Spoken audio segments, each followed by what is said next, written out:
On a quiet evening in a suburban The jury neighborhood, found you guilty of the killing two unexpected people in the shattered the first degree. calm when a horrifying crime unfolded involving a 14-year-old boy who would soon become the center of a chilling investigation. The incident began with an innocuous request, a selfie between two acquaintances.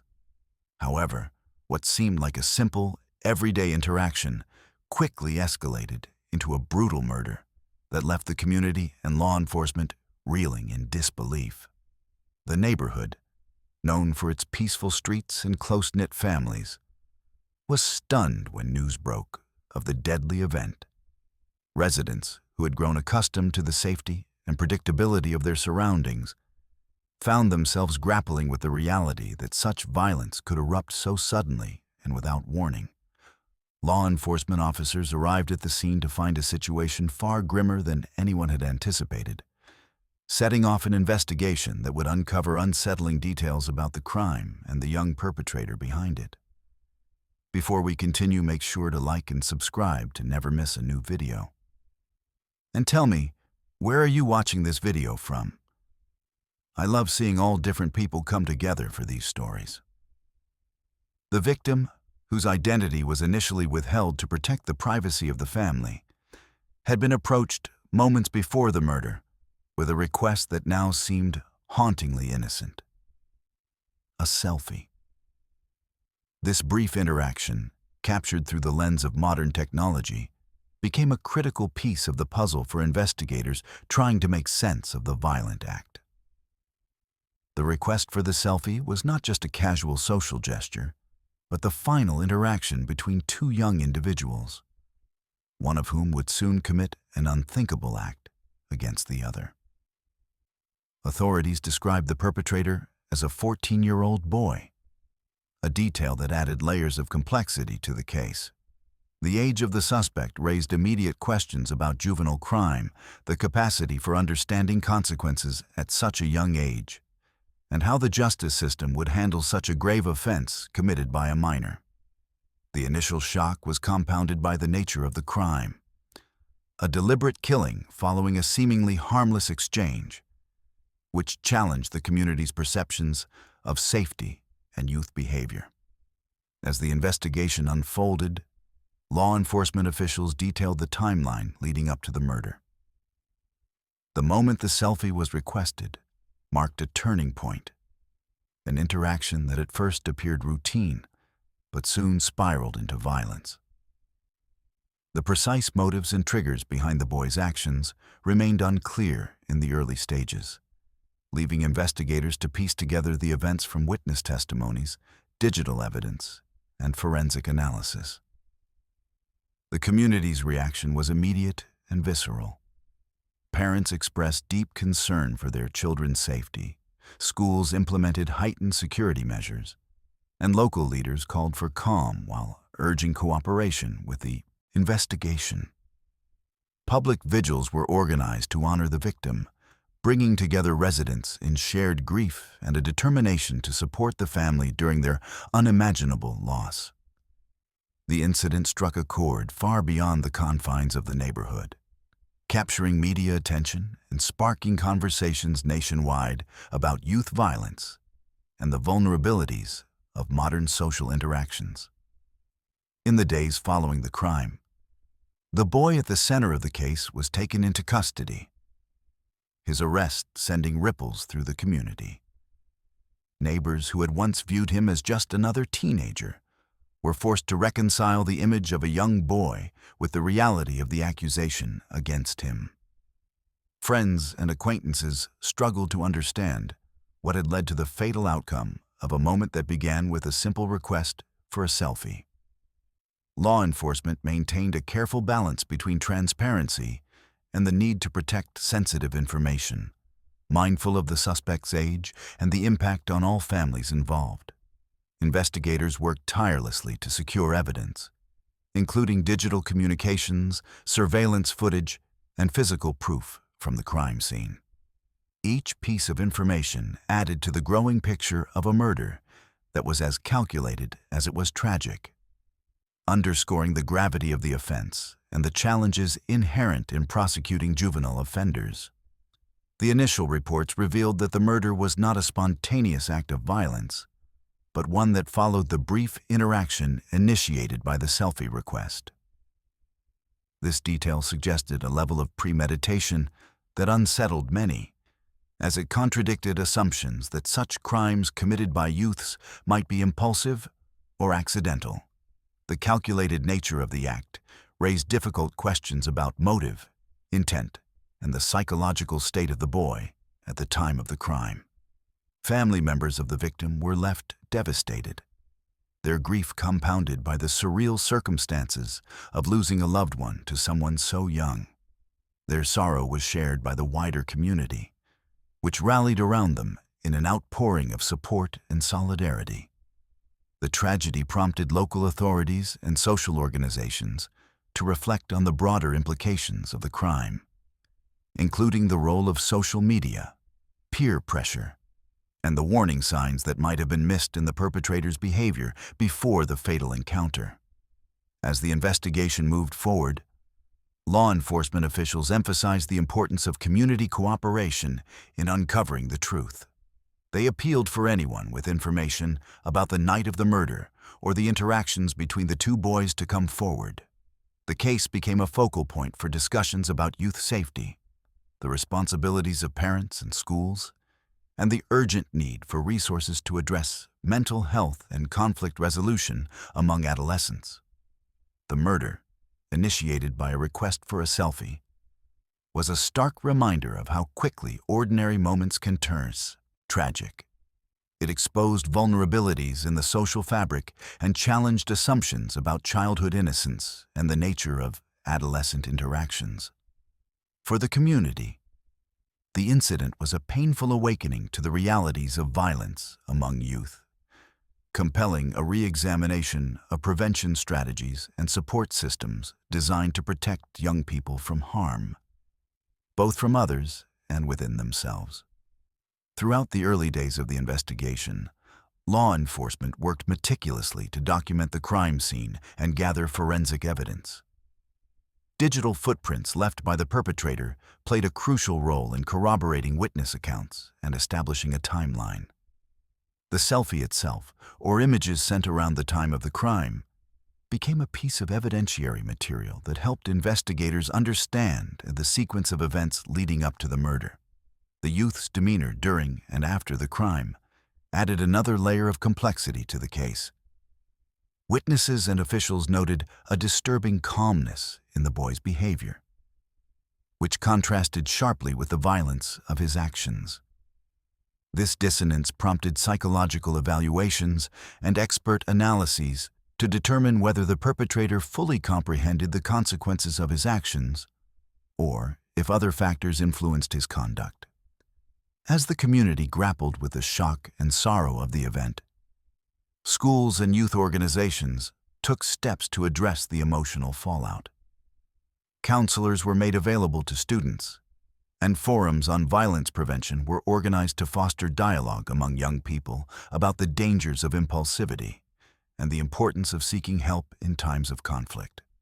The murder became a catalyst for broader discussions on mental health and the pressures faced by adolescents in an increasingly complex social landscape. The law enforcement agencies involved in the case underscored their commitment to a thorough and impartial investigation. They worked closely with prosecutors to build a case that would withstand the scrutiny of the legal system, mindful of the need to balance justice for the victim with the rights of a juvenile defendant. The case highlighted the challenges inherent in addressing severe crimes committed by minors, including questions about appropriate sentencing and rehabilitation. As the initial shock subsided, the community's focus shifted to understanding how such a tragedy could be prevented in the future.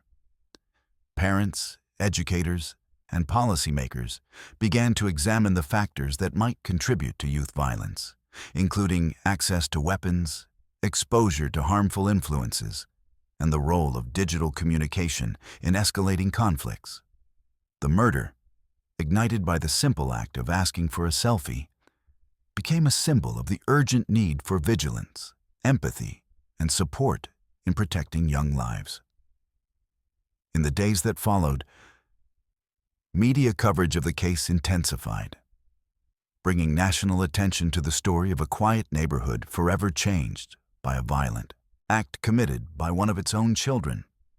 The narrative of the 14-year-old boy who asked his victim for a selfie before taking his life captured public imagination and sparked heated debates about juvenile crime, social media's role in youth culture, and the responsibilities of adults in guiding and safeguarding the younger generation. Despite the horror of the crime, the investigation revealed glimpses of the human stories behind the headlines. The pain of families torn apart, the confusion of friends caught in the crossfire, and the heavy burden borne by those tasked with seeking justice.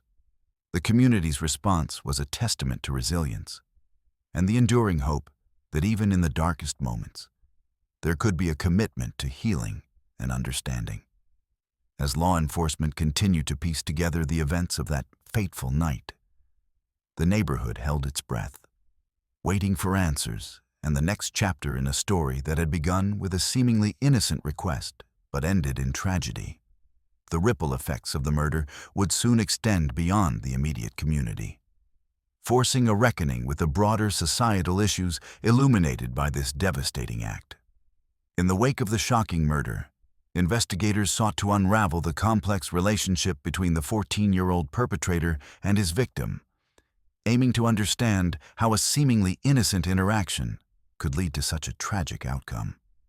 The request for a selfie, initially perceived as a casual gesture common among teenagers, took on a far darker significance as details emerged about the dynamics between the two boys and the underlying tensions that may have fueled the fatal encounter. Prior to the crime, the two youths were acquaintances within the same social circles, their interactions marked by a blend of familiarity and rivalry, typical of adolescent friendships. While not close friends, they shared mutual connections through school and neighborhood activities, and their exchanges often took place in the digital realm as much as in person. The selfie request was a product of this social environment, reflecting the pervasive role of social media in shaping teenage interactions and the ways young people sought validation and connection through images shared online. Investigators uncovered that the selfie was more than a simple snapshot. It was embedded within a series of messages and exchanges, revealing an undercurrent of tension. While the request appeared casual on the surface, subsequent communications suggested a complicated backdrop of jealousy, competition, and unresolved conflicts. These factors hinted that the seemingly benign moment was, in fact, fraught with emotional complexity, setting the stage for the violent escalation that followed. Interviews with friends and classmates painted a picture of a relationship marked by fluctuating dynamics. Moments of camaraderie interspersed with episodes of antagonism. The perpetrator was described by some peers as someone who struggled with feelings of exclusion and frustration, emotions that sometimes manifested in aggressive behavior. The victim, meanwhile, was seen as more socially confident, but not without his own challenges, including navigating the pressures of adolescence and peer acceptance. The digital footprint left behind by both boys provided crucial insights into their interactions. Text messages and social media posts revealed exchanges that, while outwardly typical of teenage banter, contained subtle hints of mounting animosity. Some messages hinted at disputes over social standing and perceived slights, while others reflected the complex interplay of friendship and rivalry. The request for the selfie emerged as a pivotal moment within this ongoing dialogue, a moment that would tragically culminate in violence. Understanding the psychological landscape of the perpetrator was central to grasping the motives behind the murder. Experts consulted by investigators highlighted the volatility of adolescent development, noting that teenagers often experience intense emotions and impulsivity, which can lead to unpredictable behaviors. In this case, the interplay of personal insecurities, Social pressures and unresolved conflicts may have contributed to a breaking point, transforming a routine interaction into a deadly confrontation. The victim's family, grappling with the enormity of their loss, struggled to reconcile the complexity of the relationship between the two boys. Their grief was compounded by the realization that the perpetrator was not a stranger, but someone known to their child, someone with whom interactions had once been seemingly innocent. This intimate connection deepened the pain and raised difficult questions about what signs might have been missed and how such an outcome could have been prevented.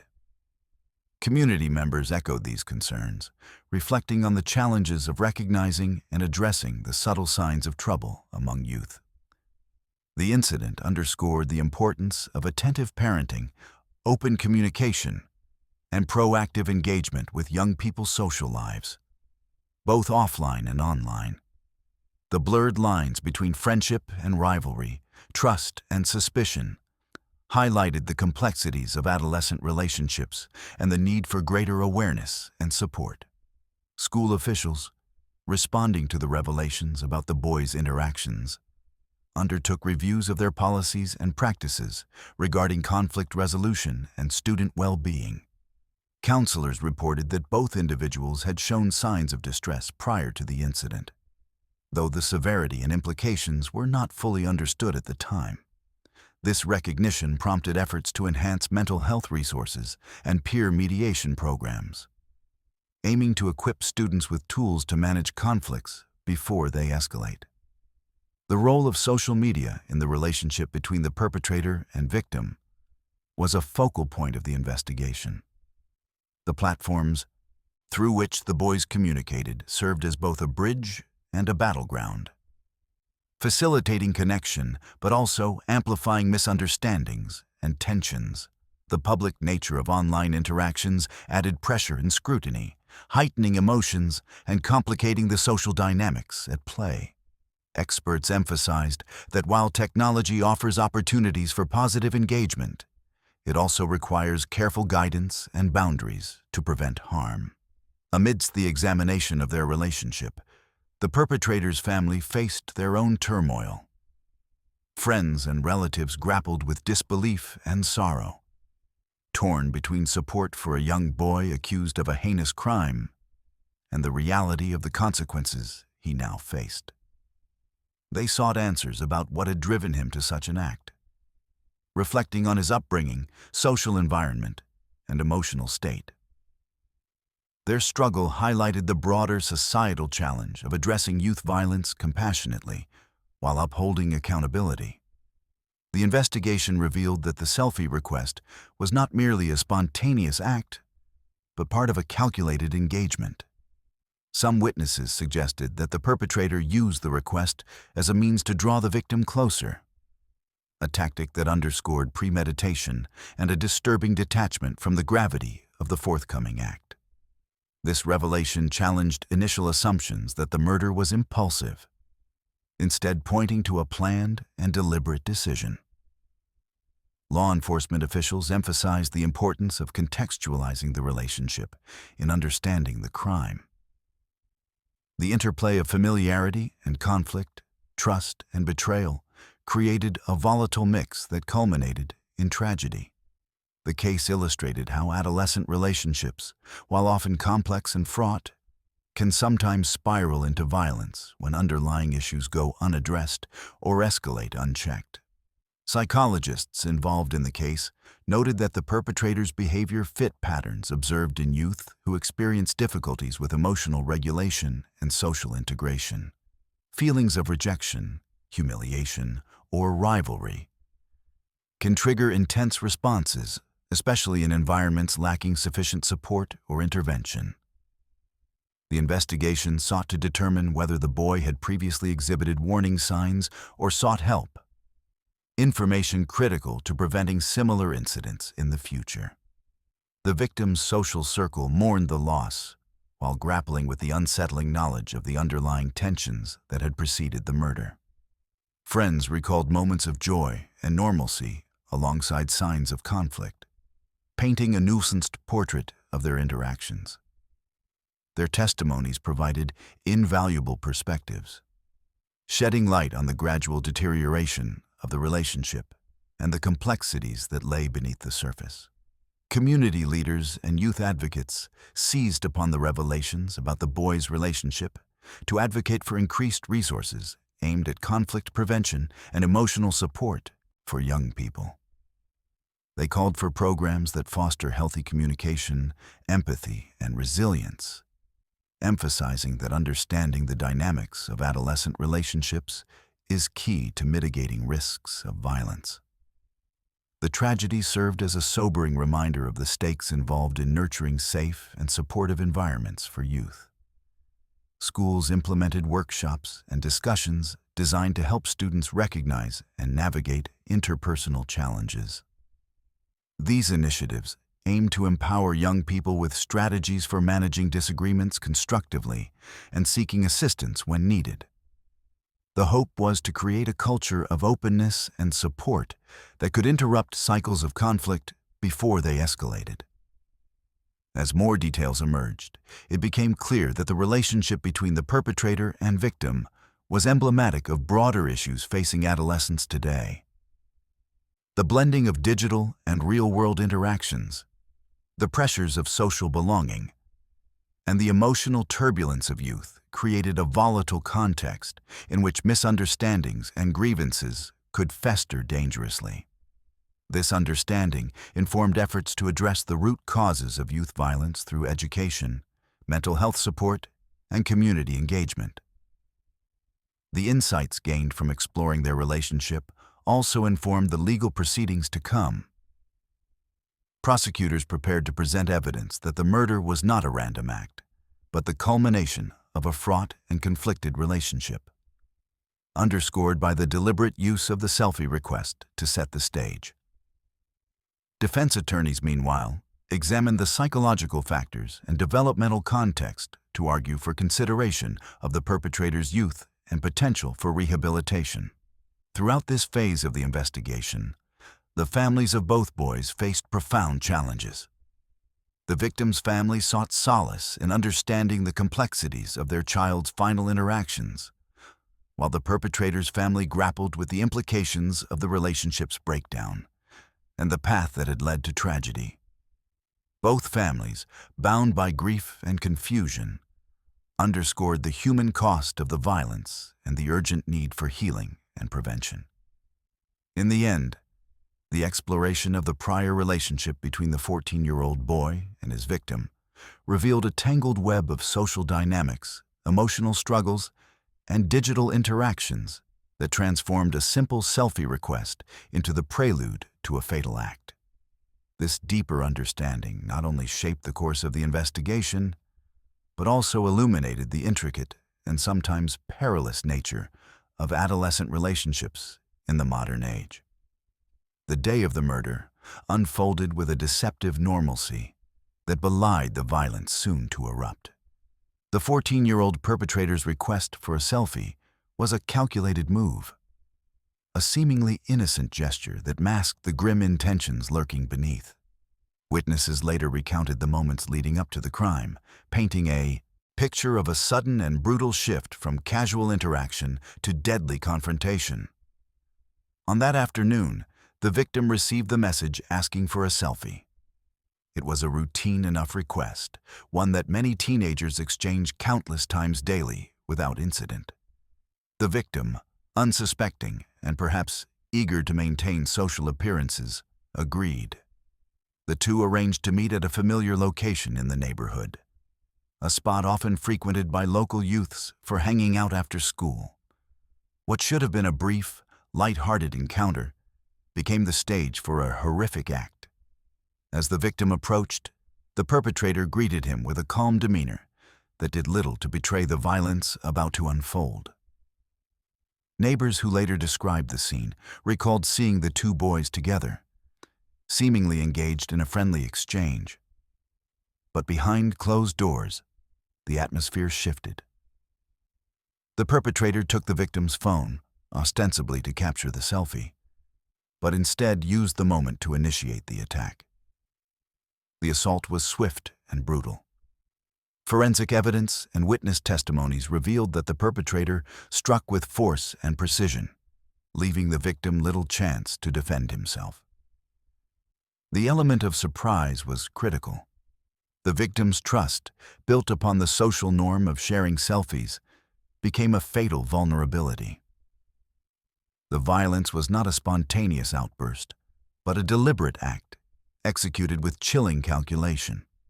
Immediately following the attack, the perpetrator's behavior was marked by a disturbing level of composure. Rather than fleeing or showing panic, he engaged in actions that suggested an attempt to conceal the crime and mislead any potential witnesses.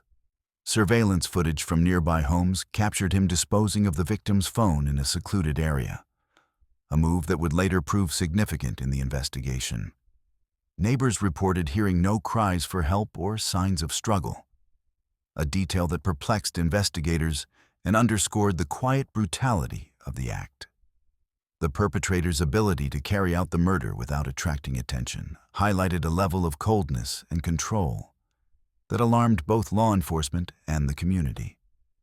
His actions following the crime were methodical, aimed at erasing evidence and obscuring the truth. The victim's body was discovered hours later by a passerby, triggering a frantic emergency response. First responders arrived to find the boy unresponsive, and despite immediate medical intervention, the victim was pronounced dead at the scene.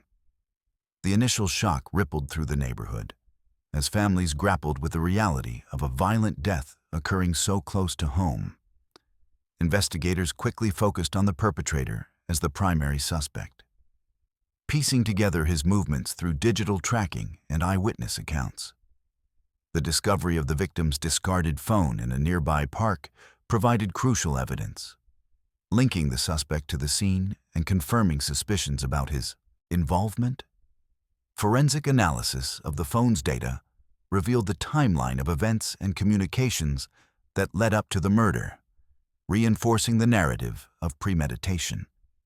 Interviews with friends and acquaintances of the perpetrator revealed a pattern of behavior that, while not overtly violent in the past, suggested a capacity for manipulation and control. Some described him as socially isolated, prone to mood swings and occasionally aggressive, traits that, in hindsight, may have foreshadowed the deadly outcome. These insights informed the investigation's understanding of the psychological underpinnings of the crime. Law enforcement officials detailed the sequence of events during press briefings, emphasizing the calculated nature of the murder. They highlighted how the perpetrator's request for the selfie was a deliberate tactic to lure the victim into a vulnerable position. This revelation sent shockwaves through the community, challenging assumptions about the innocence of everyday teenage behaviors and casting a shadow over the seemingly benign act of taking a selfie. The perpetrator's conduct immediately following the murder raised further concerns. Rather than exhibiting remorse or distress, reports indicated a striking calmness and even attempts to fabricate alibis. He communicated with friends and family, maintaining a facade of normalcy that investigators found unsettling. This behavior suggested a level of awareness and intent that complicated narratives of impulsivity or diminished capacity. Friends of the victim struggled to come to terms with the sudden loss and the betrayal implicit in the circumstances. Many found it difficult to reconcile the image of a peer willing to feign friendship in order to commit murder. The emotional impact on the victim's social circle was profound, marked by grief, confusion, and a pervasive sense of vulnerability. Schools and community centers organized support groups and counseling sessions to help young people process the trauma. The perpetrator's family faced their own turmoil as the investigation unfolded. They grappled with disbelief and sorrow, torn between protecting their child and confronting the reality of his actions. Friends and relatives expressed shock, describing the boy as reserved but not overtly violent, adding to the sense of incomprehension surrounding the crime. Their struggle highlighted the complexities families endure when youth violence shatters the fabric of trust. At the crime scene, forensic teams meticulously gathered evidence, documenting every detail with precision. Blood spatter analysis, fingerprints, and DNA samples were collected to build a comprehensive picture of the attack. Forensic experts noted the efficiency of the assault, indicating a level of planning and intent inconsistent with spontaneous violence. These findings would prove pivotal in court proceedings. Digital forensics played an equally critical role. The victim's phone contained messages and images that helped reconstruct the events leading up to the murder. Metadata from photos and timestamps aligned with witness accounts, creating a timeline that underscored the premeditated nature of the crime. Investigators also recovered deleted messages and location data from the perpetrator's devices, further corroborating the sequence of events. The community's response to the revelation of the crime's calculated execution was one of shock and fear. Parents expressed concern over the potential for similar acts among youth, while educators and youth workers called for increased awareness and preventative measures. The notion that a simple selfie request could serve as a prelude to murder challenged perceptions of safety and trust within adolescent social interactions. In the days following the murder, law enforcement continued to unravel the perpetrator's actions, uncovering efforts to cover up the crime. Surveillance footage showed him visiting various locations to dispose of potential evidence. He deleted social media accounts and attempted to erase digital footprints, moves that indicated a consciousness of guilt and a desire to evade responsibility. Psychological evaluations conducted on the perpetrator revealed a complex profile. Experts noted signs of emotional detachment and a capacity for calculated behavior, traits that complicated any narrative of impulsivity. These assessments would later inform legal strategies, balancing considerations of mental health with the demands of justice. The victim's family, while devastated, became active participants in the pursuit of justice. They worked closely with investigators and prosecutors, providing insight into the victim's character and the impact of the loss. Their testimony and advocacy underscored the human toll of the crime, transforming abstract legal proceedings into a deeply personal quest for accountability. Throughout the investigation and in the immediate aftermath of the crime, the perpetrator's attempts to manipulate perceptions extended beyond evidence tampering. He engaged with peers and adults alike, crafting narratives to deflect suspicion and maintain an image of innocence. These calculated interactions revealed a disturbing awareness of the consequences and a willingness to deceive those around him. Community leaders emphasized the importance of vigilance and education in preventing such tragedies. They advocated for programs that teach young people about healthy relationships, conflict resolution, and the potential dangers inherent in unchecked anger and resentment. The murder became a catalyst for renewed efforts to address youth violence at its roots. The gravity of the perpetrator's actions, executed with chilling deliberation following the selfie request, challenged existing frameworks for understanding juvenile crime. The case highlighted the need for nuanced approaches that consider both the developmental stage of the offender and the severity of the offense. It raised difficult questions about accountability, rehabilitation, and the protection of society.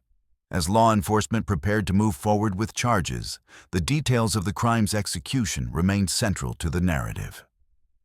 The calculated manner in which the perpetrator lured, attacked, and then sought to conceal the murder underscored the premeditated nature of the act. This clarity shaped the legal strategy and the public discourse that followed. In the weeks that ensued, the community grappled with the implications of the crime, seeking understanding amid grief and fear. The story of a 14-year-old boy who requested a selfie only to commit murder reverberated as a cautionary tale about the fragility of trust and the dark potential hidden beneath ordinary interactions. It forced a reckoning with the realities of youth violence and the urgent need for prevention and intervention. The investigation into the murder, following the chilling execution of the crime, unfolded with meticulous precision, revealing layers of evidence that painted a grim portrait of the 14-year-old perpetrator's calculated actions.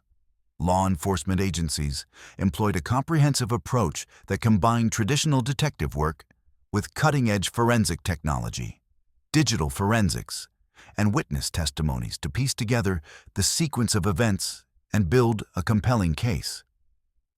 From the outset, the victim's discarded phone became a focal point of the inquiry.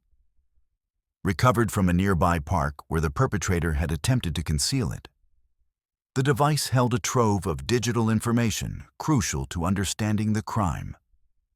Forensic experts carefully extracted data, retrieving messages, call logs, photos, and metadata that detailed the interactions between the two boys leading up to the murder. These digital footprints provided a timeline, corroborating witness statements and establishing the premeditated nature of the attack.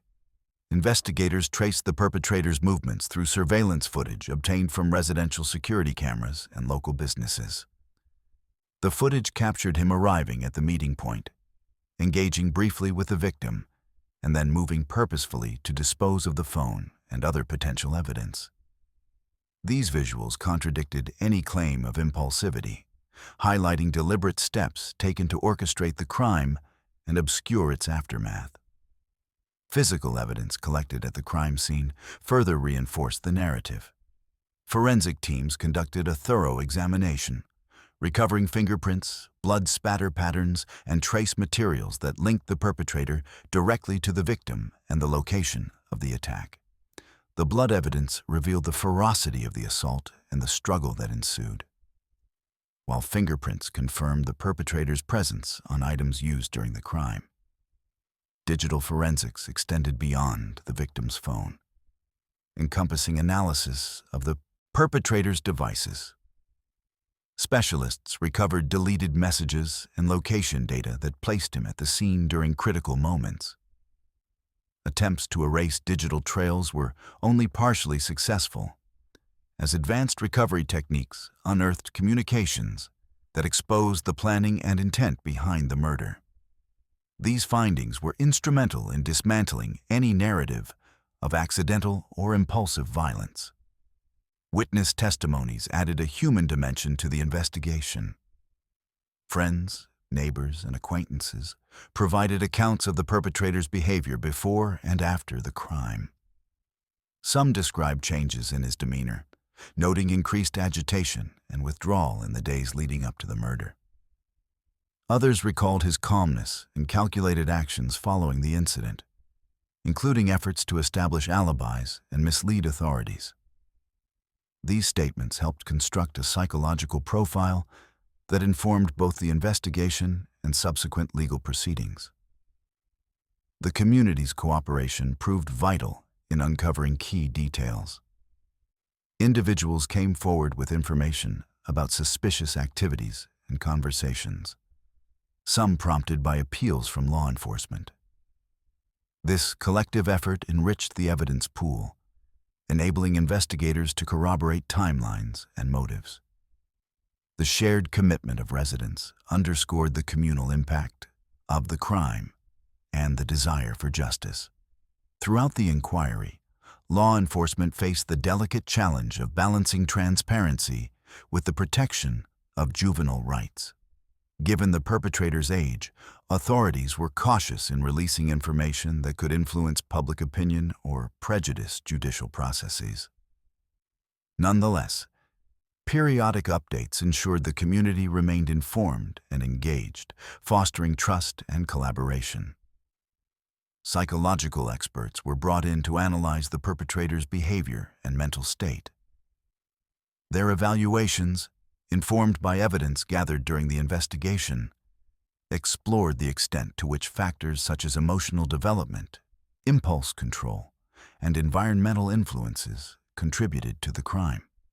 These insights played a dual role, aiding the investigative narrative and shaping considerations for the impending trial. The integration of forensic science and traditional detective work showcased the advancements in criminal investigation. Techniques such as digital data recovery, blood pattern analysis, and behavioral profiling converged to provide a comprehensive understanding of the crime. This multifaceted approach was crucial in building a robust case capable of withstanding legal scrutiny, especially given the complexities involved in prosecuting a minor. As the investigation progressed, law enforcement uncovered evidence of the perpetrator's attempts to manipulate the narrative. Deceptive communications, staged alibis, and the destruction of digital evidence revealed a consciousness of guilt and a strategic effort to evade responsibility. These actions further substantiated the prosecution's argument of premeditation and calculated intent. The victim's family, while devastated, became active participants in the investigative process. Their cooperation with authorities, including providing insights into the victim's social interactions and personal history, enriched the understanding of the context surrounding the crime. Their involvement underscored the human dimension of the investigation and the profound impact of the loss. Community leaders and advocacy groups monitored the investigation closely, advocating for thoroughness and fairness. The case's sensitive nature, involving a juvenile offender and a violent crime, raised broader questions about the justice system's handling of such situations. Calls for balanced approaches that consider both accountability and rehabilitation echoed throughout public discourse. The investigation also highlighted the growing challenges posed by digital technology in criminal cases. The ability to recover deleted messages, track real-time locations, and analyze social media interactions provided unprecedented tools for law enforcement. However, it also underscored the need for ongoing training and resources to keep pace with evolving digital landscapes. Throughout the process, the investigation maintained a focus on uncovering the truth and ensuring justice for the victim. The accumulation of evidence, physical, digital, and testimonial, created a compelling narrative that left little doubt about the perpetrator's culpability. This clarity was essential in preparing for the complex legal proceedings that would follow. Law enforcement officials emphasized their commitment to a fair and impartial investigation, recognizing the legal and ethical complexities of prosecuting a minor for a heinous crime. The evidence collected was meticulously documented, ensuring that the chain of custody was preserved and that all findings could be presented confidently in court. The community's response to the unfolding investigation was marked by a mix of relief and ongoing sorrow. While the thoroughness of the inquiry provided reassurance that justice would be sought, the tragedy's emotional toll remained palpable.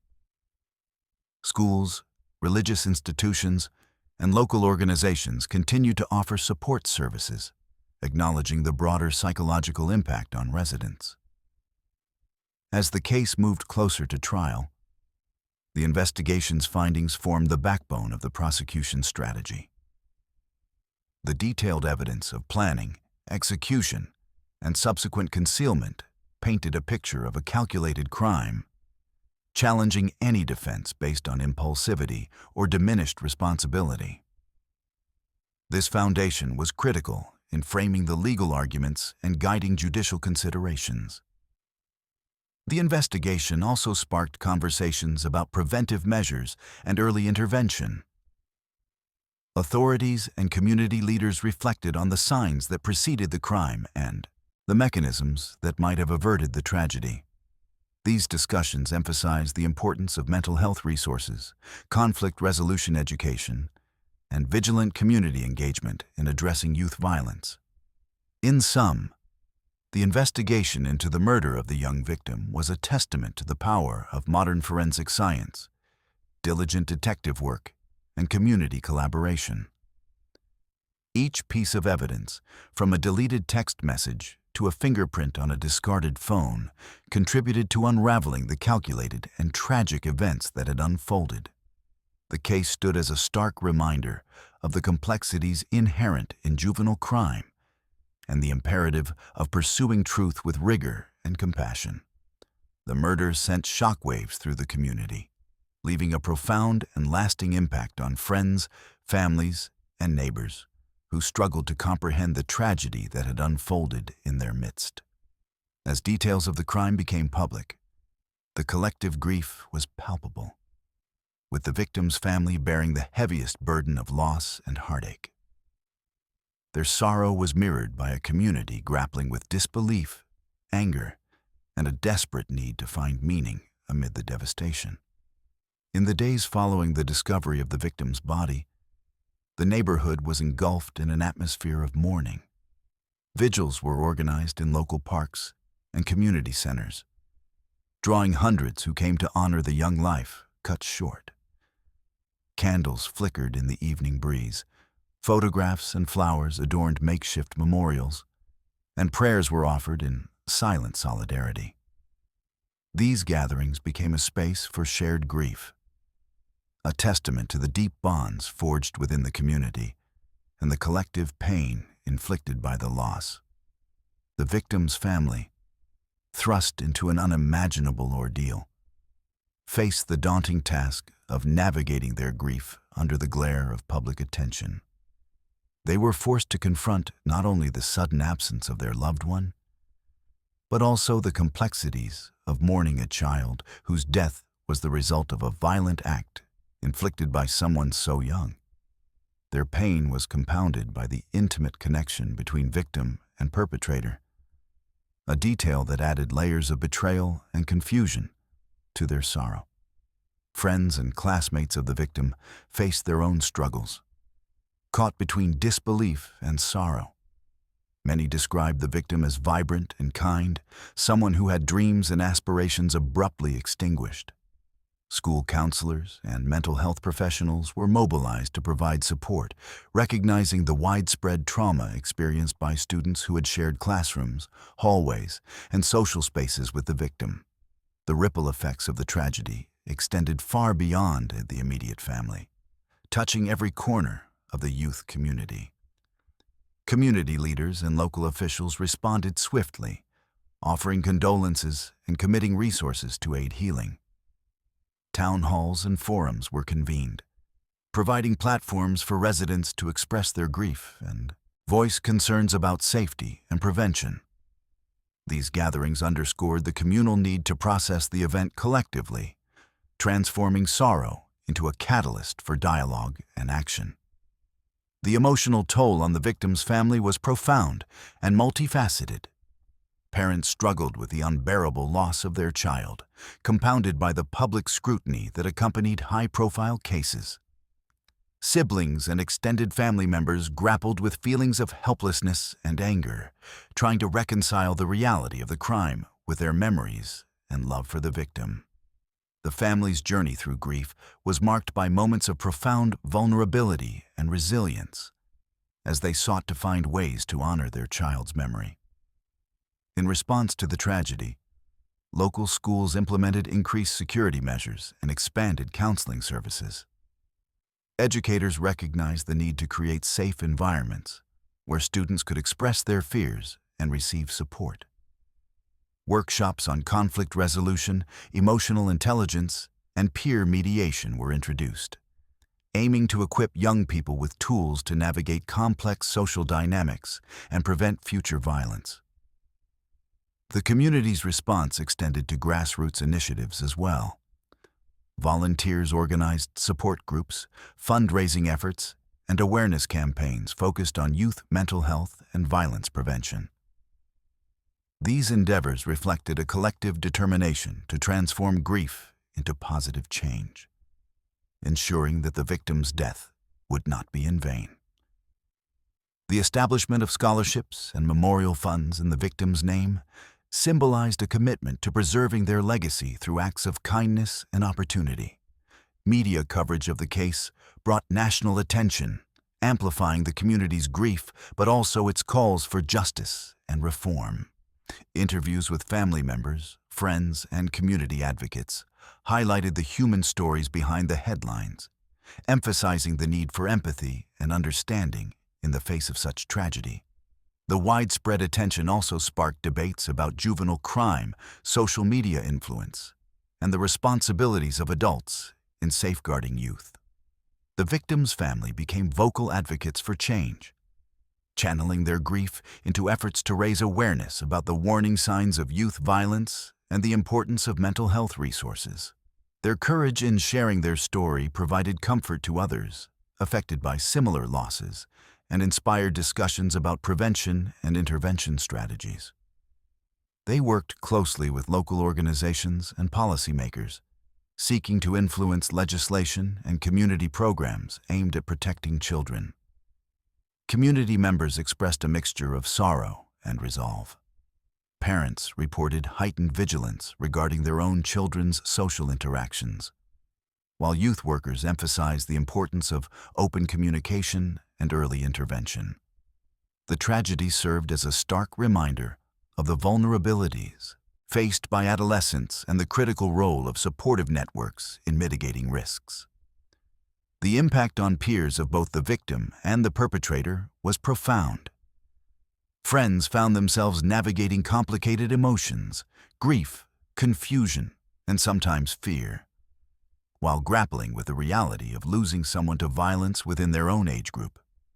School counselors and mental health professionals noted increased demand for services, prompting efforts to expand access and reduce stigma associated with seeking help. Religious institutions and community centers played a vital role in offering solace and support. Vigils and memorial services incorporated spiritual elements, providing spaces for reflection, prayer, and communal healing. Clergy and counselors worked closely with families and individuals affected, recognizing the multifaceted nature of trauma and the need for compassionate care. The community's response also involved addressing the broader societal issues illuminated by the crime. Discussions about the influence of social media, the pressures of adolescent life, and the challenges of mental health became central themes in public forums. Educators, parents, and policymakers acknowledged the complexities facing today's youth and the necessity of comprehensive approaches to safety and well-being. The victim's family, while grappling with personal loss, became pillars of strength and advocacy within the community. Their willingness to speak openly about their pain and hopes for change fostered a sense of solidarity and purpose. They participated in workshops, awareness campaigns, and legislative efforts, seeking to transform their tragedy into a force for prevention and healing. As time passed, memorials evolved from spontaneous gatherings into enduring tributes.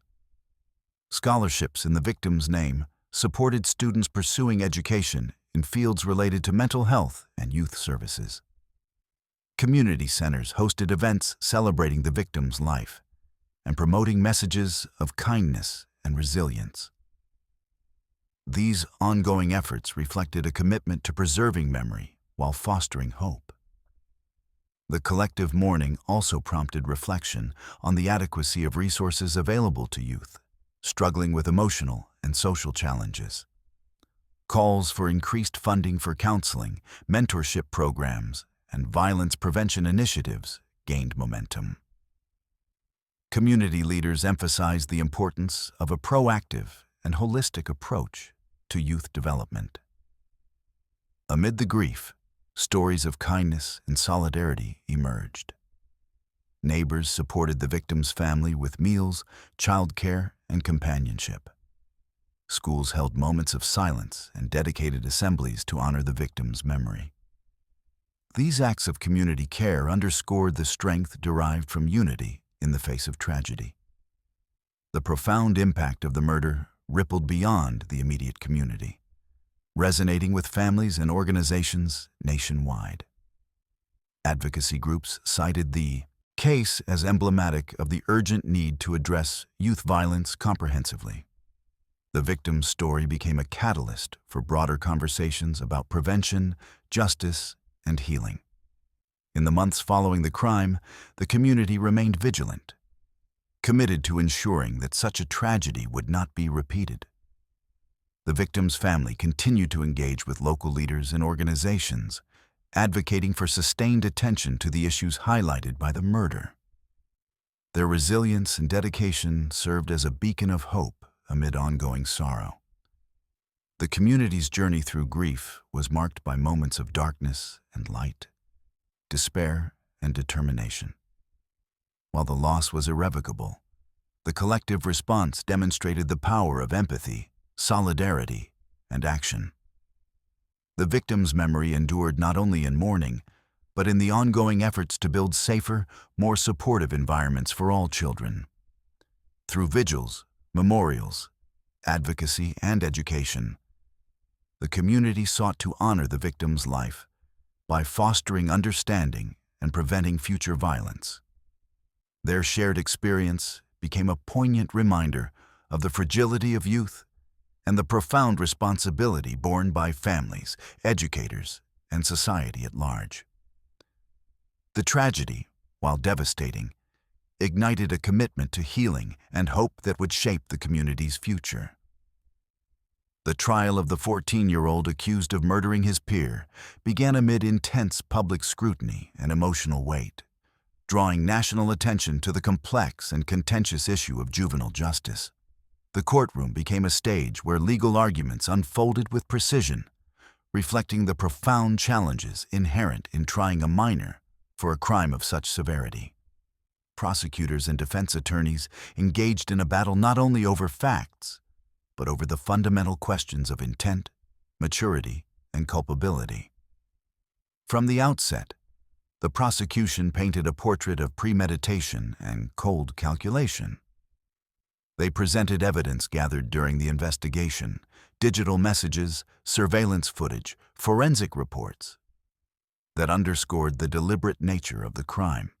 The request for a selfie was framed not as a casual gesture, but as a strategic move designed to lure the victim into a vulnerable position. Prosecutors argued that the defendant's behavior before, during, and after the murder demonstrated an adult-like understanding of consequences and a conscious decision to commit the act.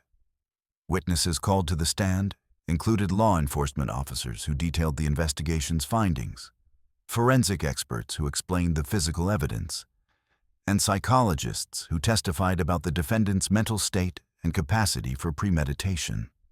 Each piece of testimony contributed to building a coherent narrative that the crime was not an impulsive outburst, but a carefully orchestrated act. In contrast, the defense sought to humanize the young defendant, emphasizing his age, developmental stage, and the psychological factors that might have influenced his actions. They presented expert testimony on adolescent brain development, highlighting that juveniles often lack the full capacity for impulse control, foresight, and risk assessment characteristic of adults. The defense argued that these developmental limitations should mitigate culpability and influence sentencing considerations.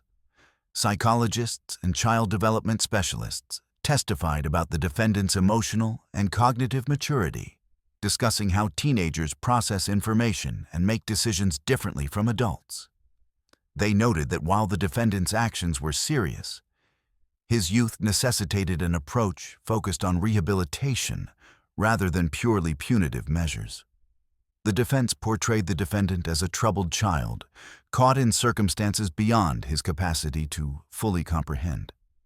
Throughout the trial, the courtroom atmosphere was charged with emotion. Family members of the victim delivered poignant victim impact statements, conveying the profound loss and enduring pain caused by the crime. Their testimonies underscored the human cost behind the legal proceedings, reminding all present of the stakes involved. The defendant's family also spoke, expressing grief, confusion, and hope for understanding and healing. Legal arguments delved into the appropriateness of trying the defendant as an adult versus a juvenile. Prosecutors advocated for adult charges, citing the severity of the offense and the evidence of premeditation. They argued that the gravity of the crime warranted a sentence that reflected its seriousness and the need for community protection. The defense countered with calls for juvenile court jurisdiction, emphasizing the potential for rehabilitation and the importance of considering the defendant's youth. The judge presiding over the case faced the delicate task of balancing these competing perspectives. Throughout the proceedings, careful attention was paid to legal precedents, statutory guidelines, and the evolving understanding of adolescent psychology. The courtroom became a forum for broader societal debates about justice, accountability, and the treatment of young offenders. Media coverage of the trial was extensive, with reporters chronicling every development and legal expert providing analysis on the implications. Public opinion was deeply divided, reflecting the complex emotions and ethical questions raised by the case. Some advocated for harsh punishment, viewing the defendant as fully responsible for a heinous crime, while others called for compassion and reform in juvenile justice. The prosecution meticulously detailed the timeline of events, emphasizing the defendant's calculated actions. They highlighted the disposal of evidence, the attempts to mislead investigators, and the absence of remorse in the immediate aftermath. This portrayal aimed to convince the jury that the defendant possessed the intent and awareness necessary for a conviction of first-degree murder. Defense attorneys challenged this narrative by introducing alternative explanations and questioning the reliability of certain evidence. They underscored the defendant's youth and the influence of external pressures, such as peer dynamics and mental health challenges.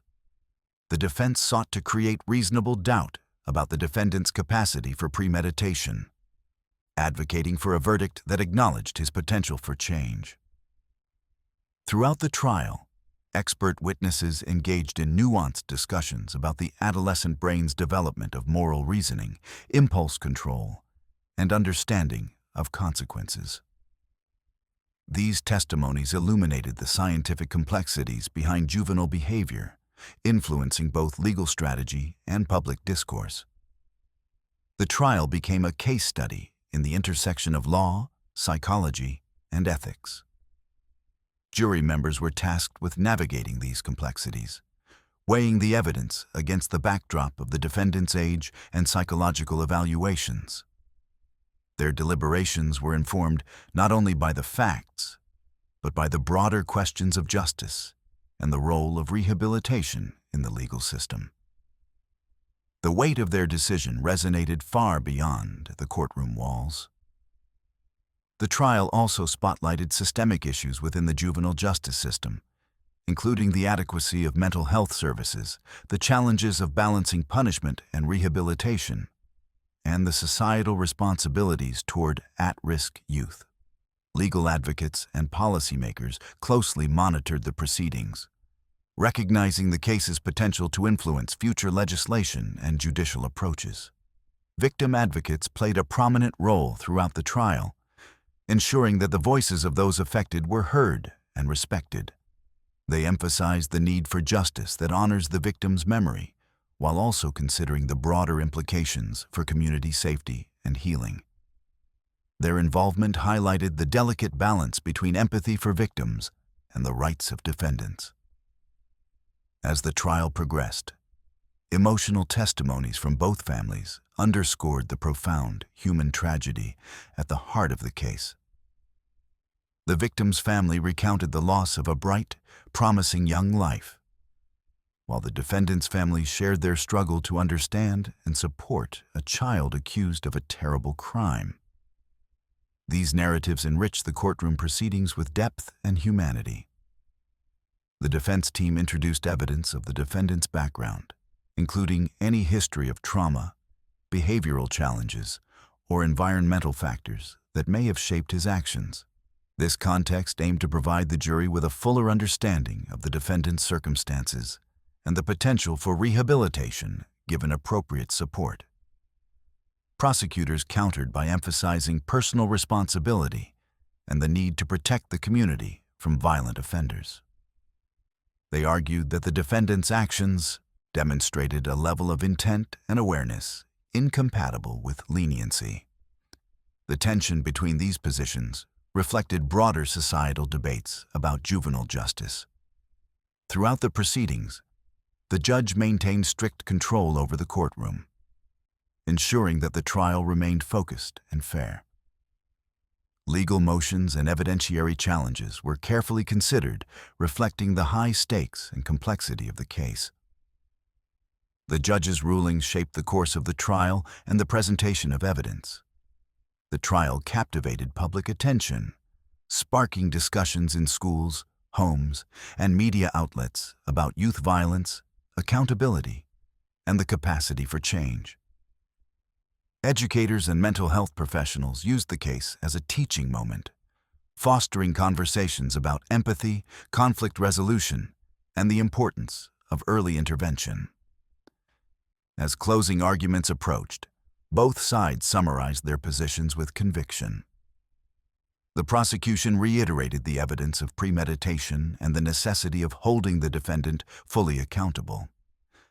The defense appealed to the jury's sense of compassion and understanding of adolescent development, urging consideration of the defendant's potential for rehabilitation. The jury's deliberation would not only determine the fate of a single boy, but also signal broader societal attitudes toward juvenile offenders and the balance between justice and mercy. The trial served as a microcosm of ongoing national debates, reflecting deep-seated questions about how best to address serious crimes committed by youth and the role of the justice system in shaping futures. Throughout the process, the community remained engaged, grappling with the difficult emotions and ethical questions raised by the case. The trial illuminated the complexities of juvenile crime, challenging simplistic narratives and inviting reflection on the values that guide justice. As the legal drama unfolded, it became clear that the case would leave a lasting imprint on the discourse surrounding youth, responsibility, and rehabilitation. The courtroom was tense as the judge prepared to announce the sentence. The weight of months of testimony, evidence, and emotion culminating in a moment that would forever alter the lives of all involved. Family members of both the victim and the defendant sat in the gallery, their faces a mosaic of grief, hope, and apprehension, while the community watched closely, awaiting a decision that would echo far beyond the courtroom walls. The victim's family took the stand once more during the sentencing hearing, their voices heavy with sorrow, yet resolute in seeking justice. They described the immeasurable pain wrought by the loss of a young life, the void left in their daily existence, and the enduring impact on their family's future.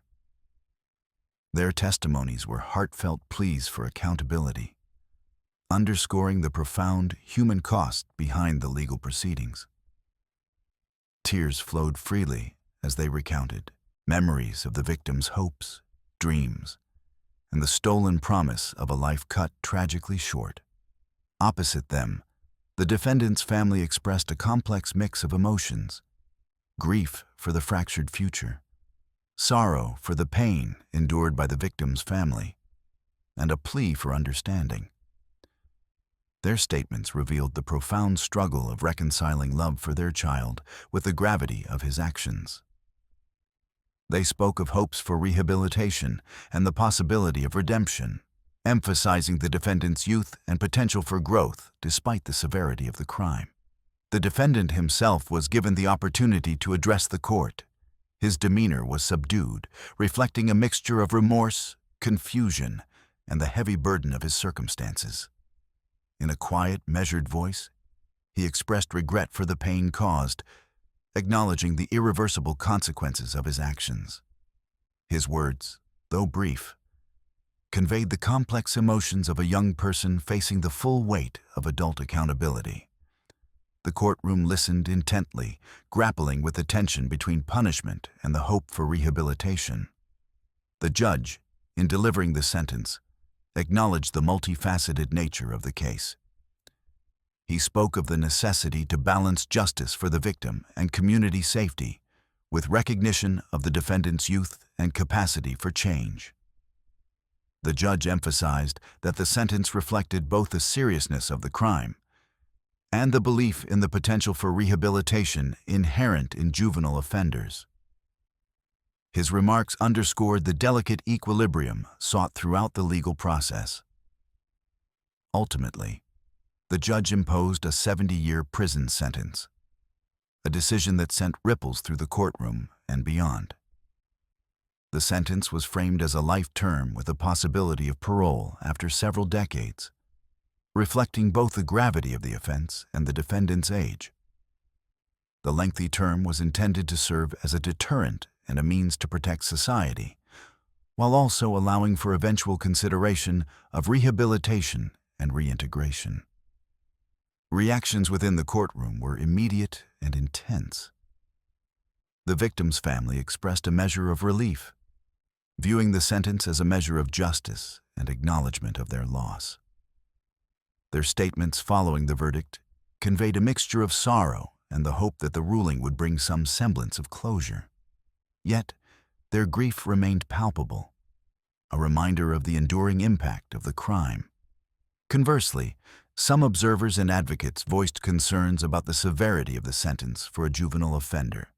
They argued that such lengthy incarceration for a young person raised questions about the goals of the justice system and the capacity for rehabilitation. Debates erupted in public forums, media outlets, and among legal experts about the appropriateness of trying and sentencing minors as adults in cases of serious crime. Legal scholars highlighted the complexities inherent in balancing the developmental realities of adolescent offenders with the demands of justice and public safety. They pointed to evolving research on brain development and impulse control, advocating for sentencing approaches that integrate rehabilitation alongside accountability. The case became a focal point in discussions about juvenile sentencing reform nationwide.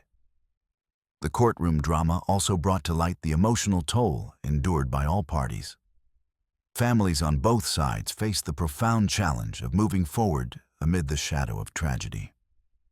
Support services were mobilized to assist them in coping with the aftermath, recognizing that legal resolutions, while necessary, could not erase the pain or restore what was lost.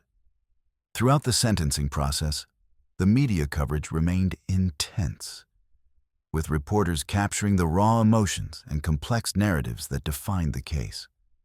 Public discourse was marked by passionate advocacy on multiple sides, reflecting the deep societal divisions over how to address juvenile crime. The case stimulated widespread conversations about justice, mercy, and the potential for change. Community members gathered after the hearing, some expressing satisfaction at the sentence, others voicing concerns about the long-term implications for youth justice. Vigils and memorial events continued, serving as spaces for reflection and healing. The victim's family reaffirmed their commitment to advocacy and remembrance, while the defendant's family sought avenues for support and understanding. The judge's decision underscored the evolving nature of the criminal justice system's approach to juvenile offenders. It highlighted the tension between punitive measures and rehabilitative ideals, a balance that remains at the heart of debates surrounding youth crime. The sentence reflected the recognition that while young offenders must be held accountable, their potential for growth and change cannot be ignored. In the weeks following the sentencing, legal experts analyzed the case's implications for future juvenile prosecutions. The length and nature of the sentence prompted discussions about legislative reforms and the need for individualized assessments in sentencing decisions. Advocates called for increased resources to support rehabilitation programs within correctional facilities. The victim's family, while acknowledging the significance of the verdict, emphasized that justice was only one part of their journey. They continued to advocate for policies aimed at preventing youth violence and supporting families affected by similar tragedies. Their voices became instrumental in shaping community initiatives and legislative efforts. Simultaneously, The defendant's family grappled with the realities of long-term incarceration, seeking ways to maintain contact and support. They engaged with social workers and legal counselors to navigate the complexities of the correctional system and advocate for the defendant's well-being. Their experience highlighted the broader challenges faced by families of incarcerated youth.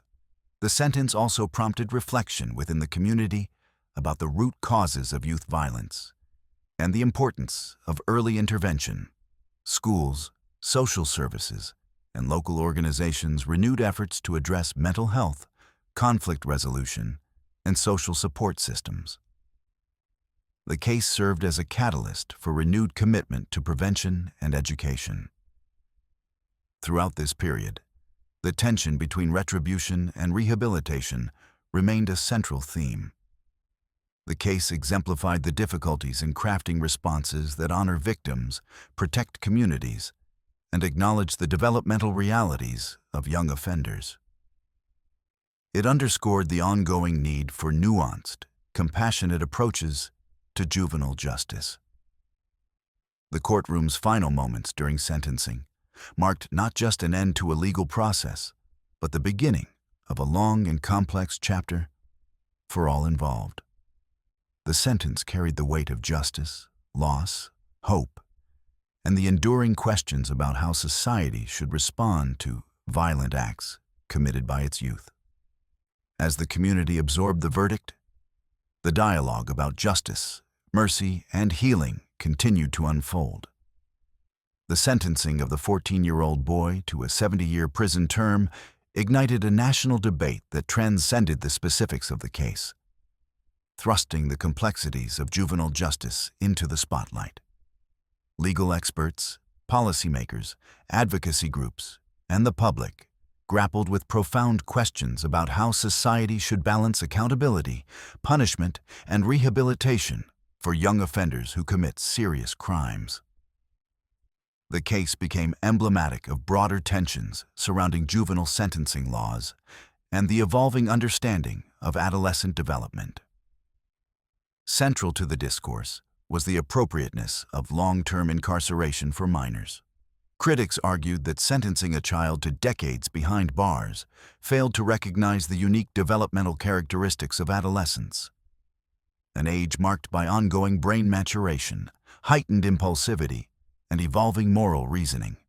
Neuroscience research had increasingly shown that juveniles differ significantly from adults in their capacity to process consequences and regulate behavior, raising ethical and legal questions about imposing adult-level punishments on youth. Advocates for reform highlighted the potential for rehabilitation inherent in young offenders, emphasizing that lengthy sentences could undermine opportunities for growth and change. They pointed to evidence that many juveniles, when provided with appropriate support and intervention, can reform and reintegrate successfully into society. The case, they argued, underscored the need for a justice system that prioritizes developmental science and individualized sentencing over blanket punitive measures. At the same time, proponents of stringent sentencing stressed the gravity of the crime and the necessity of protecting public safety. They contended that certain offenses, regardless of the perpetrator's age, warranted severe penalties to serve as deterrents and convey societal condemnation. From this perspective, the 70-year sentence reflected a balanced response to a heinous act, affirming that youth does not excuse violence and that justice must be served. The legal debate extended to the mechanisms through which juveniles are tried and sentenced. The practice of transferring minors to adult court, often referred to as waiver or bind-over, came under scrutiny. Critics argued that such transfers exposed young offenders to harsh sentences inappropriate for their age, while proponents maintained that adult courts were necessary for serious crimes. The case reignited calls for clearer guidelines and more nuanced criteria to determine when juveniles should face adult prosecution. Legislators in several states began reviewing their juvenile justice laws in light of the case, considering reforms to sentencing ranges, parole, eligibility, and rehabilitation programs.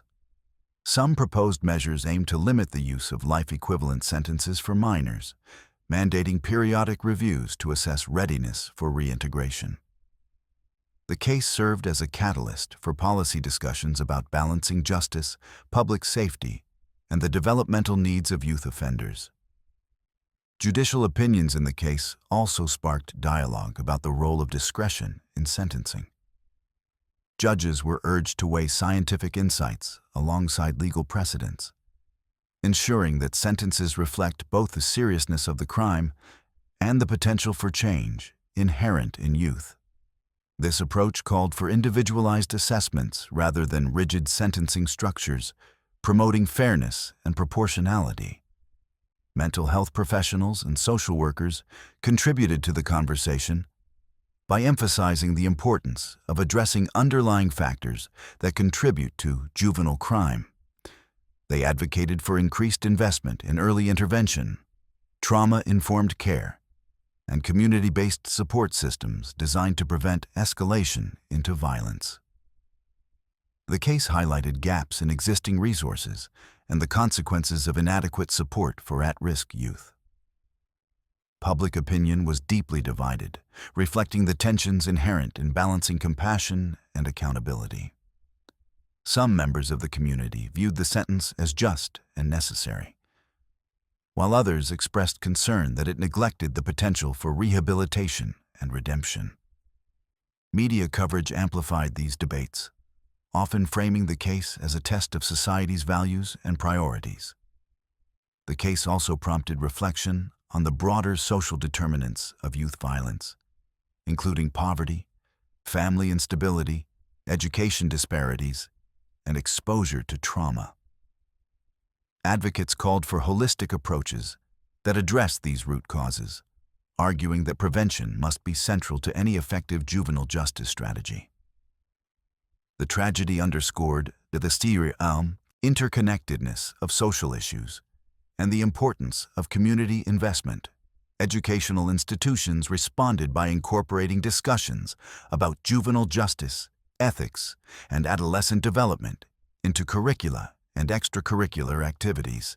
These efforts aim to foster awareness and empathy among students, encouraging critical thinking about crime, punishment, and rehabilitation. The case became a teaching moment that extended beyond the courtroom.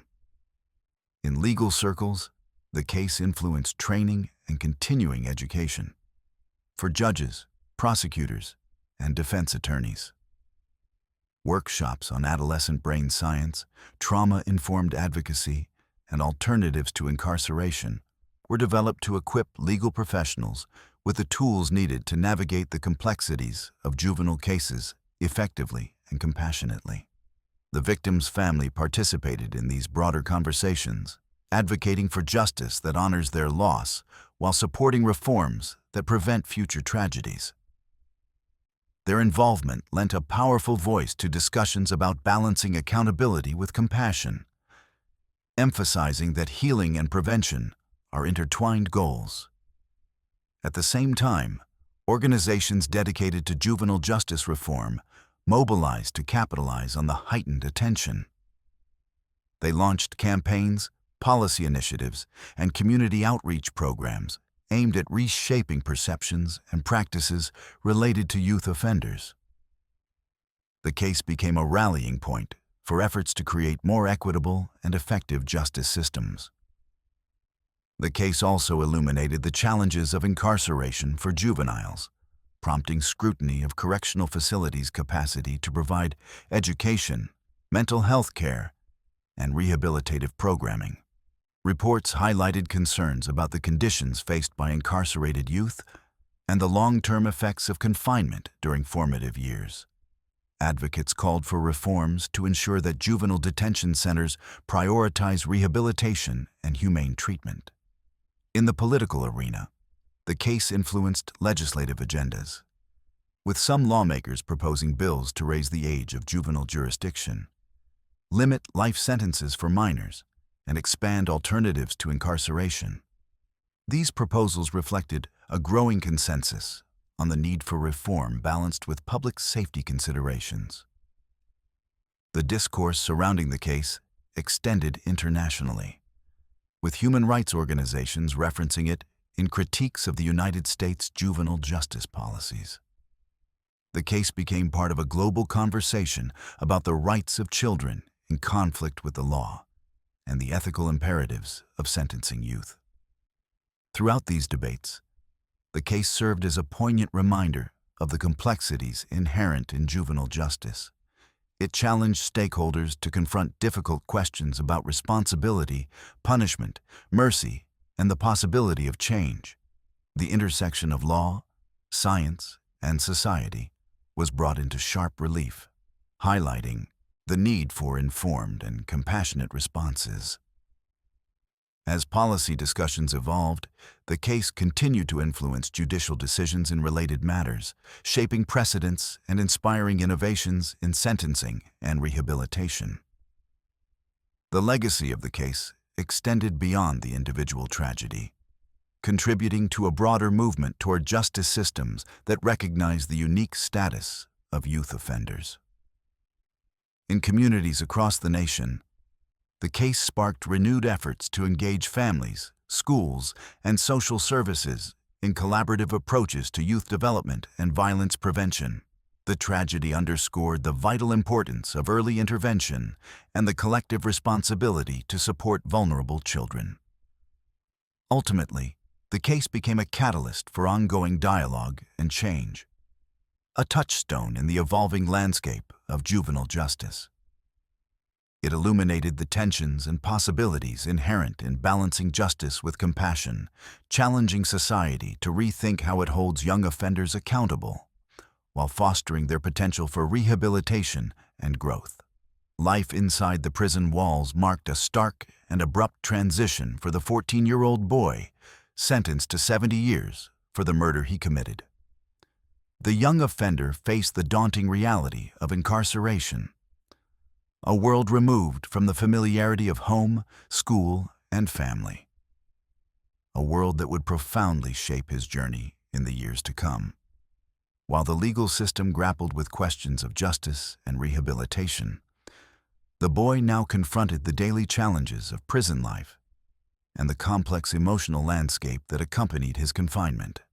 Upon arrival, the boy underwent a comprehensive intake process, including psychological evaluations and security assessments. Correctional staff quickly recognized the unique needs inherent in housing a juvenile offender, particularly one sentenced to a lengthy term. Placement within a facility equipped to provide age-appropriate programming and mental health services became a priority, aimed at addressing both his safety and prospects for rehabilitation. The initial months were marked by intense adjustment. The boy encountered a strict regimen of routines, rules, and restrictions that contrasted sharply with the freedoms of adolescence. Isolation from family and friends weighed heavily, compounding feelings of loneliness and regret. The stark environment of the correctional institution challenged his resilience, forcing him to confront the consequences of his actions in a tangible and ongoing way. Educational opportunities within the prison became a critical focus. The boy enrolled in classes designed to continue his academic development, recognizing that education would be essential to any future beyond incarceration. Teachers and counselors worked to tailor programs that acknowledged his age and learning needs, providing a semblance of normalcy and hope amid the constraints of confinement. Mental health support played a vital role in his adjustment. Therapy sessions, both individual and group-based, offered spaces for reflection, emotional processing, and the development of coping strategies. Professionals addressed issues such as guilt, anger, and trauma, aiming to foster insight and personal growth. These interventions sought to mitigate the risk of recidivism and promote rehabilitation, emphasizing the potential for change even in the face of severe consequences. The boy's behavior within the facility was closely monitored, with staff noting periods of withdrawal as well as moments of engagement. The challenges of prison life, peer dynamics, institutional pressures, and the ever-present reality of serving a long sentence tested his emotional and psychological fortitude. Support networks within the facility, including mentors and counselors, provided crucial guidance and encouragement. Visits from family were integral to sustaining his connection to the outside world. Though limited in frequency and scope, these interactions offered emotional support and a reminder of life beyond the prison walls. The boy's family grappled with their own pain and the complexities of maintaining relationships under such difficult circumstances, striving to balance accountability with love and hope. Meanwhile, the victim's family continued their journey through grief and advocacy. Their efforts to heal were marked by ongoing engagement with community initiatives, legislative campaigns, and support groups. The loss remained a profound and enduring presence in their lives, shaping their identities and commitments. Their public advocacy underscored the human cost of youth violence and the urgent need for prevention. The community around both families experienced a ripple effect of emotional and social consequences. Schools and local organizations adapted to address the trauma experienced by peers and residents, expanding counseling services and creating forums for dialogue. The tragedy prompted a reevaluation of support structures for at-risk youth, emphasizing early intervention and comprehensive care. Within the correctional system, the boy's case highlighted the challenges of managing juvenile offenders sentenced to long terms. It spurred discussions about the adequacy of programming, the balance between security and rehabilitation, and the ethical considerations of incarcerating youth for extended periods. Correctional administrators sought to implement best practices that recognized developmental needs while maintaining safety. The boy's psychological journey was complex and nonlinear. Moments of remorse and reflection alternated with struggles over identity, anger, and the weight of his sentence. Therapeutic interventions aimed to facilitate self-understanding and accountability, encouraging him to confront the impact of his actions on victims, families, and himself. Educational achievements provided glimmers of hope. Progress in literacy, critical thinking, and vocational skills offered pathways to personal growth and potential future reintegration. Programs that fostered creativity, such as art and writing workshops, became outlets for expression and healing. These activities contributed to building a foundation for transformation amidst confinement. The boy's interactions with peers within the facility varied, reflecting the complexities of prison social dynamics. Relationships ranged from supportive friendships to tensions born of the environment's pressures. Staff efforts to promote positive peer engagement and conflict resolution were crucial in creating a safer and more constructive atmosphere.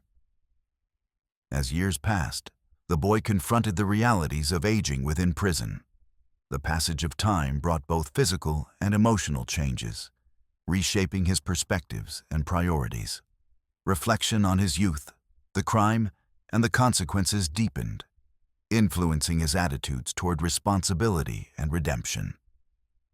The victim's family, while continuing to mourn, found strength in advocacy and community engagement. They participated in forums addressing juvenile crime, mental health, and violence prevention, seeking to transform personal tragedy into societal progress. Their voices became catalysts for change, emphasizing healing and hope. The broader community remained attentive to the ongoing implications of the case. Efforts to improve youth services, mental health resources, and educational opportunities gained momentum, informed by the lessons learned from the tragedy. Collaborative initiatives involving schools, social services, and law enforcement aim to create safer environments and support systems for vulnerable youth. The boy's story within the prison system became a focal point for debates about juvenile sentencing and rehabilitation. His experiences underscored the importance of individualized approaches that consider developmental stages, psychological needs, and the potential for change. Correctional professionals advocated for continued improvements in programming and support. Throughout his incarceration, the boy grappled with the dual realities of punishment and possibility. The weight of his sentence was ever present, yet opportunities for growth and transformation offered a path forward. His journey reflected the broader challenges faced by juvenile offenders in navigating the intersection of justice and rehabilitation. The victim's family continued to honor their child's memory through community initiatives, scholarships, and public education efforts. Their commitment to preventing future tragedies remained steadfast, grounded in the belief that awareness and support could save lives. Their advocacy highlighted the enduring impact of violence and the power of resilience. Within the community, the legacy of the case influenced ongoing conversations about youth violence, justice, and healing. Schools implemented programs focused on empathy, conflict resolution, and mental health awareness. Local organizations expanded outreach to families and at-risk youth, emphasizing prevention and early intervention. The boy's reflections evolved over time, shaped by therapy, education, and the realities of confinement. He confronted the consequences of his actions with increasing clarity, acknowledging the pain inflicted and the need for accountability. These insights informed his efforts toward personal change and preparation for eventual reintegration. Support from correctional staff and mentors played a critical role in fostering hope and resilience. Their guidance helped the boy navigate the complexities of prison life and the challenges of long-term incarceration. Positive relationships within the facility contributed to his emotional well-being and growth. The victim's family and the boy's family navigated parallel but distinct paths of grief, healing, and advocacy. Both grappled with loss, responsibility, and the search for meaning amid tragedy. Their experiences illuminated the multifaceted human dimensions of youth crime and its aftermath. As the years unfolded, the case remained a touchstone in discussions about juvenile justice reform, rehabilitation, and community safety. It served as a reminder of the profound consequences of youth violence and the imperative of compassionate, informed responses. The boy's journey through incarceration was marked by struggle and growth, despair and hope.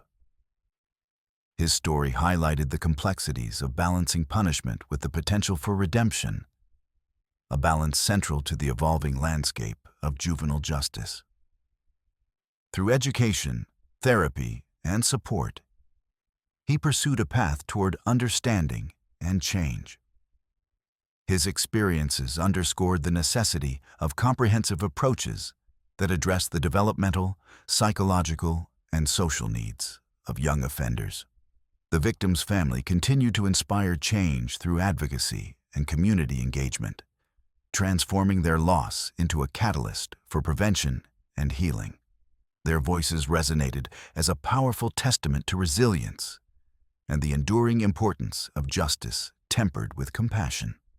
Together, these intertwined journeys reflected the broader societal challenge of confronting youth violence with a commitment to accountability, rehabilitation, and hope for the future.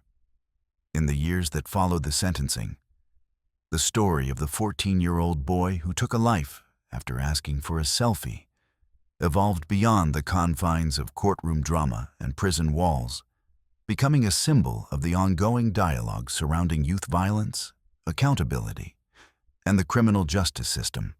The case continued to resonate, prompting reflection on the complexities of juvenile crime and the societal responsibilities entwined in responding to it. Communities affected by the tragedy grappled with lingering questions about how to prevent such devastating acts among adolescents. The incident became a touchstone in conversations about the Pressures faced by young people in an age of digital connectivity, social media influence, and evolving social dynamics. Parents, educators, and policymakers alike sought to understand the conditions that might lead a child to commit such a violent act, striving to balance vigilance with compassion. The legal proceedings and subsequent sentencing ignited national debates about the appropriateness of trying juveniles as adults, especially in cases involving severe offenses. Neuroscientific research highlighting the ongoing development of the adolescent brain influenced these discussions, challenging traditional notions of culpability and punishment. The case underscored the need for a justice system capable of nuanced assessments that consider both the severity of the crime and the developmental stage of the offender. Advocacy groups used the case as a platform to promote reforms aimed at enhancing rehabilitation opportunities for juvenile offenders. Efforts focused on expanding access to mental health services, educational programs, and community-based interventions designed to address the root causes of youth violence. The story became a catalyst for legislative initiatives seeking to reform sentencing laws, improve juvenile detention conditions, and foster restorative justice practices. The victim's family, while enduring their profound loss, channeled their grief into ongoing advocacy. They established foundations and scholarships in their child's memory, aiming to support youth development and violence prevention programs. Their journey highlighted the transformative power of personal tragedy when harnessed toward community betterment and healing. Within the correctional system, the incarcerated youth's progress became a subject of interest and reflection.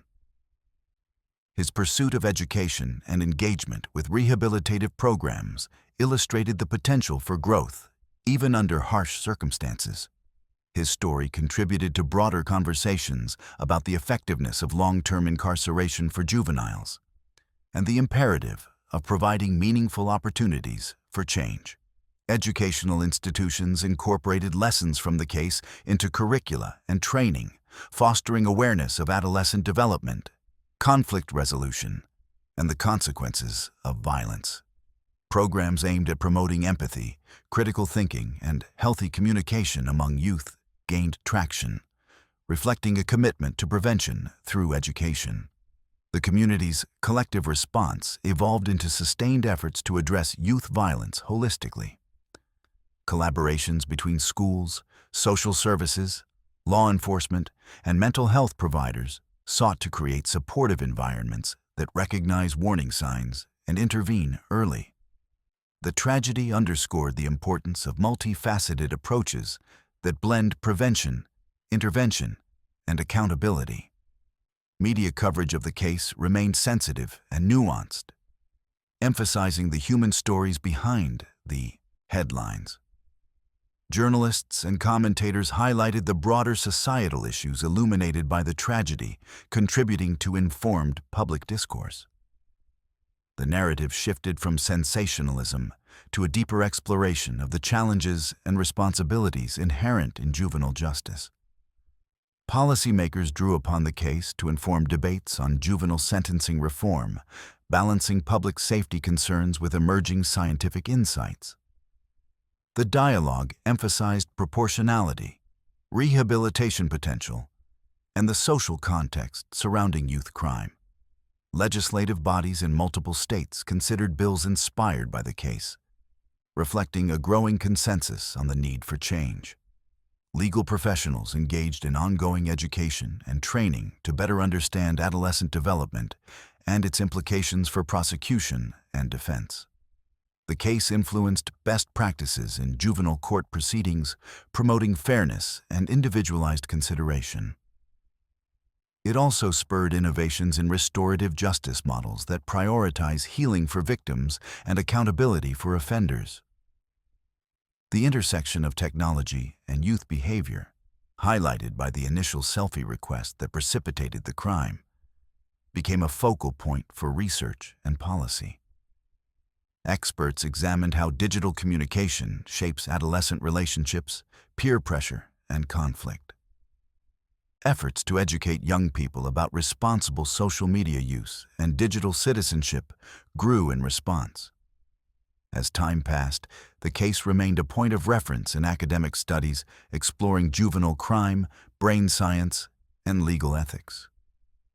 Scholars analyzed the multifaceted dimensions of the tragedy, contributing to a richer understanding of the challenges in addressing violence among youth. The story became a case study in the evolving landscape of juvenile justice.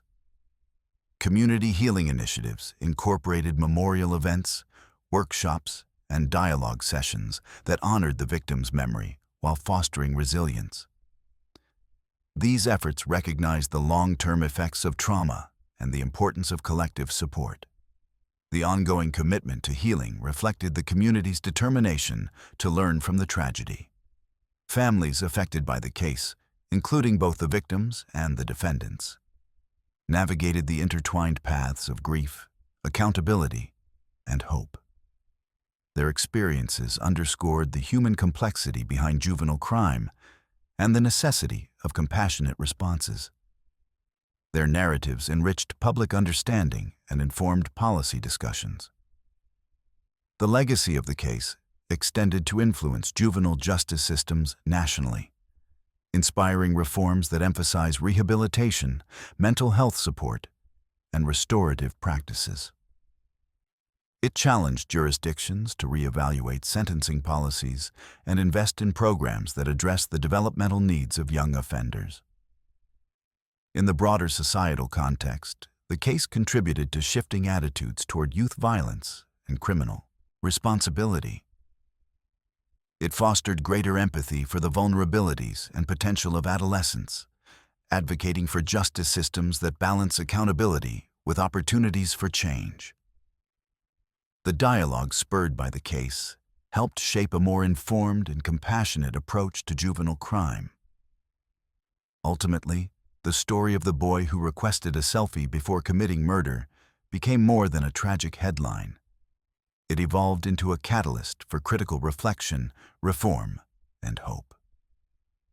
It highlighted the intricate interplay of individual actions, social environments, and systemic responses that define the landscape of youth crime and justice. The ongoing conversations inspired by the case continue to challenge communities, legal systems, and policymakers to seek solutions that honor victims, support families, and foster the rehabilitation of young offenders. The legacy of the tragedy endures as a poignant reminder of the complexities and responsibilities involved in addressing violence among youth, urging society toward balanced justice and compassionate care.